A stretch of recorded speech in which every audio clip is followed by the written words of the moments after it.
Ça n'aura échappé à personne, il fait super chaud. C'est super chaud, mais en même temps, c'est l'été, c'est normal, du coup, eh ben écoutez, on va faire avec. On se retrouve aujourd'hui pour un petit vlog, le retour sur 3, puisque c'est le dernier film que j'ai traité avec La Réserve. Comme toujours, j'ai ma petite liste, j'ai mon petit contenant à thé, qui est froid aujourd'hui d'ailleurs. Et on part tout de suite sur quelques news, puisque il s'est passé des choses, évidemment, il y a eu le passage des 1000 abonnés, qui a été plutôt chouette. Et l'ouverture du compte Tipeee. Donc j'ai ouvert mon Tipeee, merci énormément à ceux qui participent d'ores et déjà à l'aventure en me sponsorisant sur Tipeee. Je vais mettre leur nom un peu partout ici, parce que c'est vraiment fantastique. Merci énormément à vous. Il y en a certains que je connais, d'autres non, donc vraiment, merci beaucoup.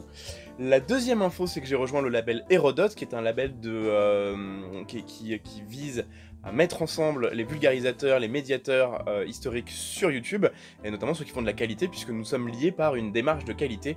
Et vraiment, là encore, je vais vous mettre les liens dans la description. Allez voir les autres chaînes du label. Il y en a certains qui sont vraiment exceptionnels.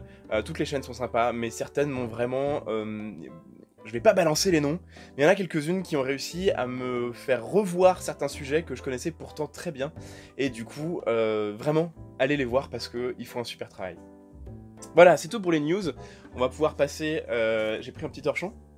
Ça me permet de m'éponger comme ça, avec grâce et élégance, n'est-ce pas? Parce qu'il fait beaucoup trop chaud. Et que j'habite dans une boîte de conserve. Ceci étant dit, on va passer au film à 3. Donc, en premier lieu, je vais vous parler de détails rigolos sur lesquels je voudrais revenir et que j'ai pas pu forcément beaucoup évoquer dans le film. Je vous parlais des boucliers en 8, vous savez, c'est ces boucliers, je vais vous mettre une image, ces boucliers qui sont très très emblématiques de cette période de la guerre de Troie. Il faut savoir qu'en fait, il y en a dans le film. Alors, il y en a 3. 4, peut-être 5, enfin voilà, il y en a très très peu, et on les voit à un moment en arrière-plan quand l'armée grecque arrive pour la première fois sous les murs de Troie, derrière les chars avec les héros dessus, on voit quelques mecs qui ont des boucliers en 8 qui ont l'air tout à fait convaincants, et là je pense que le conseiller historique il a dû glisser ça comme ça, l'air de rien, tiens vas-y, un figurant, tiens vas-y toi, porte ça, ce sera trop cool. Voilà, pour voir, c'est rigolo. Le fameux casque en anneau, qui est aussi emblématique de la période, en fait, on le voit sur beaucoup de représentations, notamment des Philistins, et vous avez été nombreux à me signaler la chose. Effectivement, c'est le casque emblématique des Philistins, parce qu'on le voit sur une stèle qui est associée aux Philistins, mais en plus, il est présent dans le film à un moment. Il est présent en fait lors de la première scène où on voit Ménélas, donc le roi de Sparte, avec les princes de Troie, donc ils font la fête à Sparte. Et là il y a une stèle, une décoration en arrière-plan, et on voit très bien dessus des guerriers grecs porter ce casque en anneau avec des espèces de plumes par-dessus. C'est assez rigolo ce genre de détail dans le film. Je voulais revenir sur le cheval de Troie. Le cheval de Troie, on a tous cette image des mecs qui se cachent dedans. Youpi tralala, on ramène tout ça dans la ville et ça se passe très bien.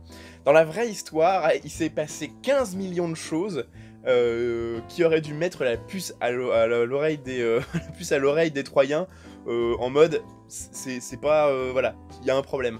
Par exemple, je sais plus quel personnage troyen théoriquement dans l'histoire de base jette un javelot sur le cheval, javelot qui atteint quelqu'un à l'intérieur, donc atteint un grec qui est caché à l'intérieur, et on entend un cri de douleur, et les Troyens se disent non mais tout est normal, on va rentrer le cheval, pas de problème. Là-dessus, ils commencent à déplacer le cheval, et ils entendent très distinctement les armes des Grecs à l'intérieur qui s'entrechoquent en fait. Ils entendent les mecs à l'intérieur.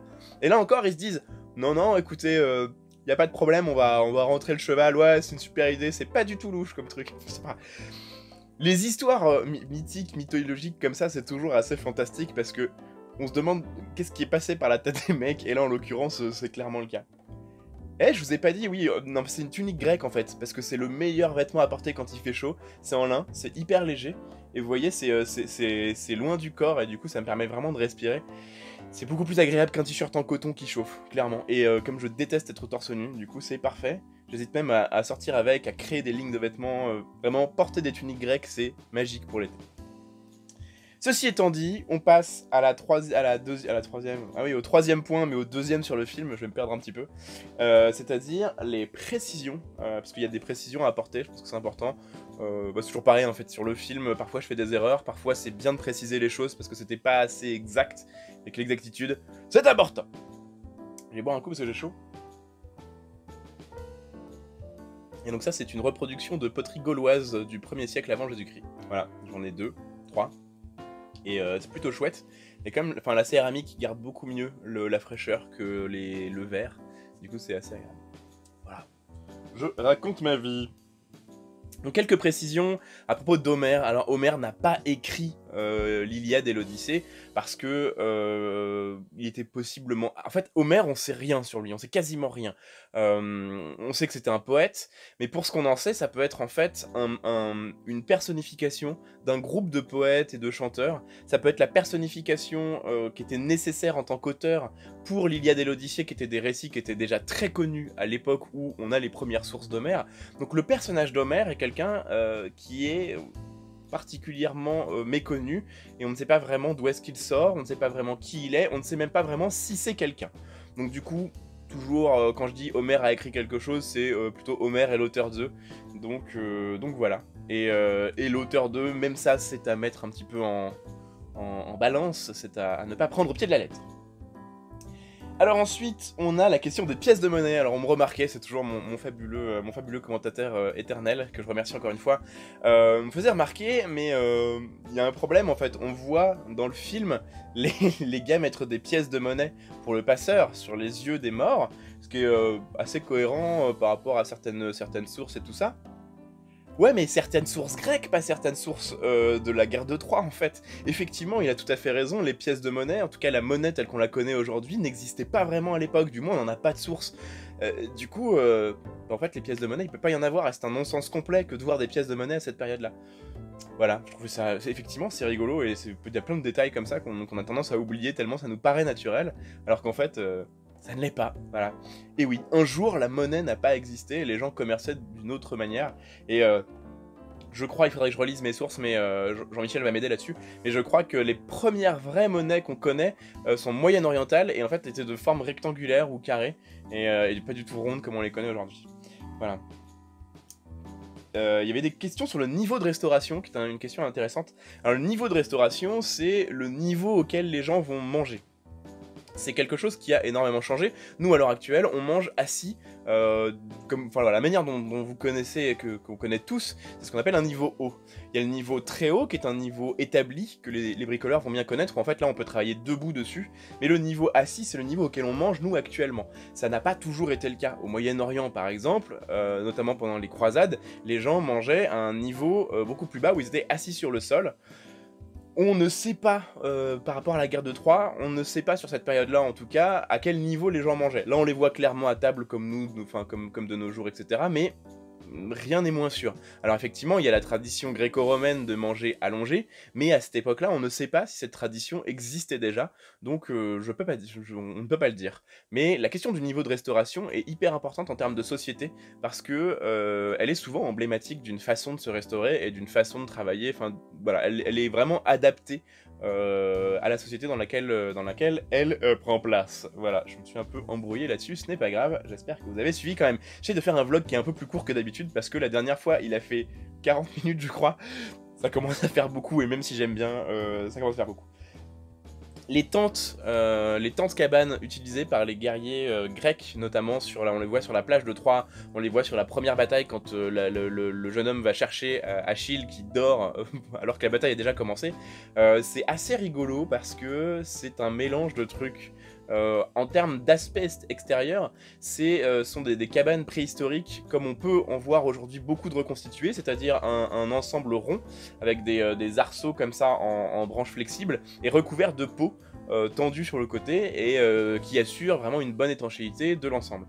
Mais à l'intérieur, c'est extrêmement caractéristique des yourtes mongoles. C'est-à-dire que vous avez tout ce système avec des petits croisillons comme ça, qui se déplient en fait, et vraiment ça c'est un truc typique de yourte mongole, et c'est assez rigolo qu'ils aient mélangé ces deux trucs-là pour faire une interprétation. Évidemment les tentes de la guerre de Troie, on ne sait absolument pas à quoi elles ressemblaient. Voilà, on n'a pas le début d'une preuve, d'une hypothèse là-dessus. S'il faut, les mecs faisaient des cabanes sur place, en fait on sait pas du tout on sait pas du tout à quoi ça ressemble. Mais c'est rigolo d'avoir des espèces de mélange comme ça de style. Moi ça me fait beaucoup rire en tout cas.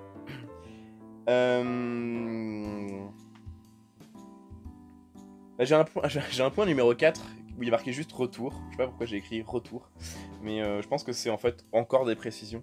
La question de la fourchette historique a été évoquée. Ouais, j'ai des retours mais plus longs. La question de la fourchette historique a été évoquée. Oui, j'ai pris 450 ans. Évidemment, le problème de la guerre de Troie, c'est qu'on ne sait pas, je le redis encore, hein, on ne sait pas à quelle date elle a eu lieu. Et en fait, entre la première date et la dernière date, évidemment, les équipements avaient forcément énormément changé. Sauf qu'aujourd'hui, on le sait pas forcément. Enfin, on sait quel type d'équipement on a pu retrouver à une certaine date ou à une autre. L'armure de Denra, par exemple, c'est plutôt le début de la période. À la fin, on en retrouve beaucoup moins, voire pas. On en retrouve pas d'ailleurs.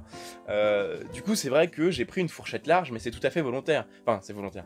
J'aurais pu prendre une fourchette extrêmement réduite, mais dans ce cas-là, j'aurais juste résumé par bah voilà, dans le film, il n'y a rien qui va, bonne journée. C'était pas intéressant. J'avais envie de vous parler de choses un peu plus ouvertes sur la Grèce ancienne, enfin plus qu'ancienne, là, sur la Grèce de l'âge du bronze, et c'était un bon moyen d'y parvenir. Il faut pas oublier que la réserve, c'est un moyen pour moi de vous parler d'une époque, de vous parler de la réalité de cette époque, de l'image qu'on en a, et de confronter un petit peu ces images avec la réalité.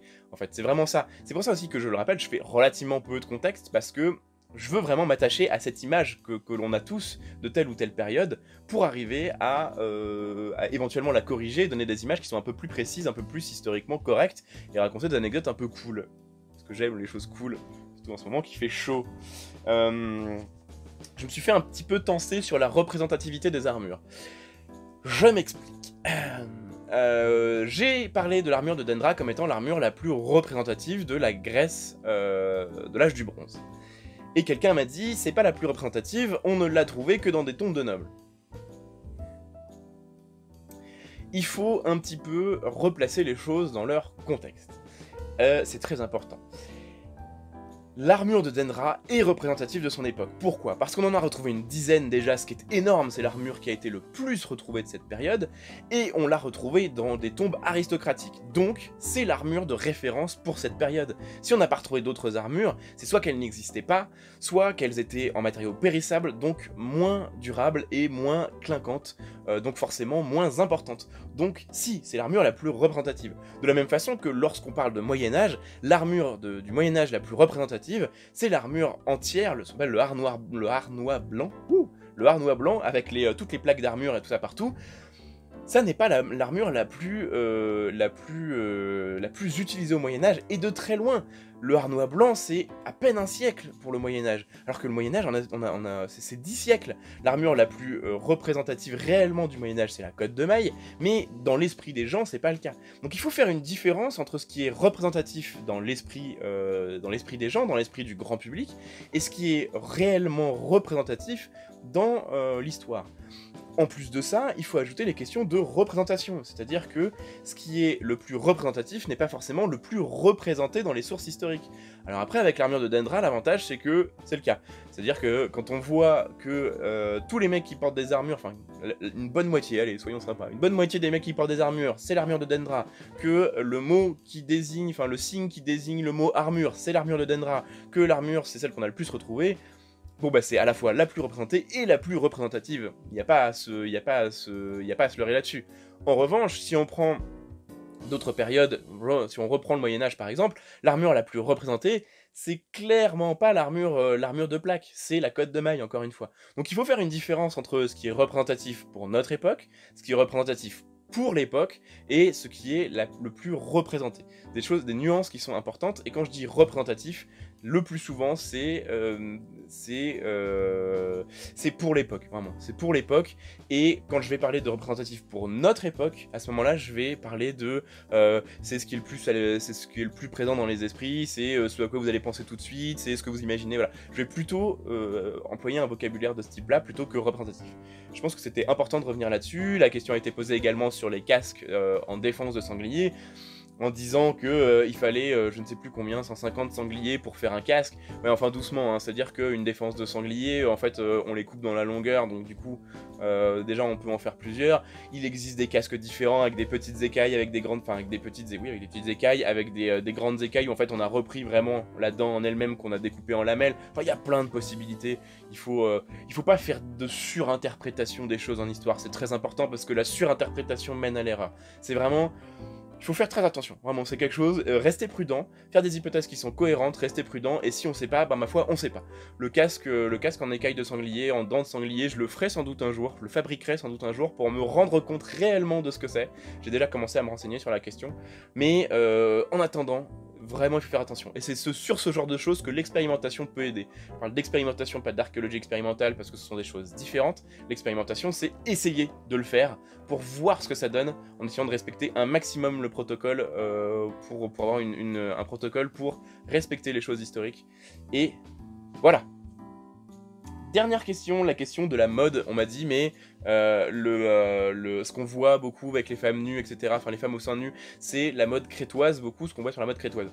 Le contexte, enfin la mode crétoise, la mode minoenne, la mode mycénienne, la mode troyenne, c'est des choses qui sont assez compliquées. On se rend compte dans les siècles suivants qu'en fait, les effets de mode de la Grèce, c'est assez uniforme en fait, et la Crète a été mycénienne, puisqu'elle a été conquise par les Mycéniens, donc du coup la mode est assez similaire entre les Mycéniens et les Crétois, donc c'est pour ça qu'on retrouve des choses qui font penser au palais minoen, qui sont très très connus, avec ces fameuses danseuses sur les taureaux, avec ces prêtresses au serpent, c'est très très connu, donc oui c'est très proche en termes de style, c'est même quasiment similaire pour ce que j'en ai vu.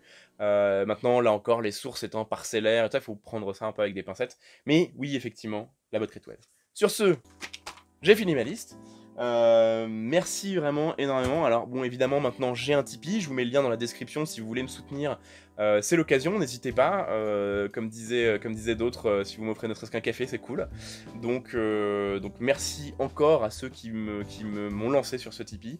J'ai le Utip qui est en cours d'examen. Je vais lancer le Etsy. Je vous en parlais dans la FAQ. Je vais lancer le Etsy dans pas très longtemps. Il faut juste que je prenne le temps de m'en occuper. Actuellement en cours d'écriture, il y a le prochain épisode de la réserve qui sera sur Gladiator, puisque vous me l'avez beaucoup demandé et je ne pouvais pas passer à côté, c'est quand même le renouveau du Peplum des années 2000. Donc le prochain c'est Gladiator, je prépare également des formats des formats ultra courts, parce que c'est un exercice qui m'intéresse. Et voilà, pour le reste c'est très cool. Merci encore à vous, évidemment, le passage des 1000 abonnés, c'est très très chouette, c'est grâce à vous. La vidéo de 3 a passé allègrement les 1000 abonnés et c'est bien. Merci encore d'être là, merci à vous. On se retrouve très vite pour de nouvelles choses. Évidemment, ça va mieux au niveau de mon pied, ça veut dire que le mois prochain on aura un épisode de la réserve et je vous prépare un truc qui va cartonner. Allez, sur ce, moi je retourne boire un coup et devant mon ventilo. Portez-vous bien. Et je ne sais toujours pas finir mes vlogs. C'est une catastrophe. Promis, pour la prochaine fois, je vais essayer d'imaginer une espèce de catchline, un truc, un machin, en mode allez, à la prochaine, et on se kiffe tous, et voilà, parce que je ne sais pas finir mes vlogs. Allez, salut, et bon week-end.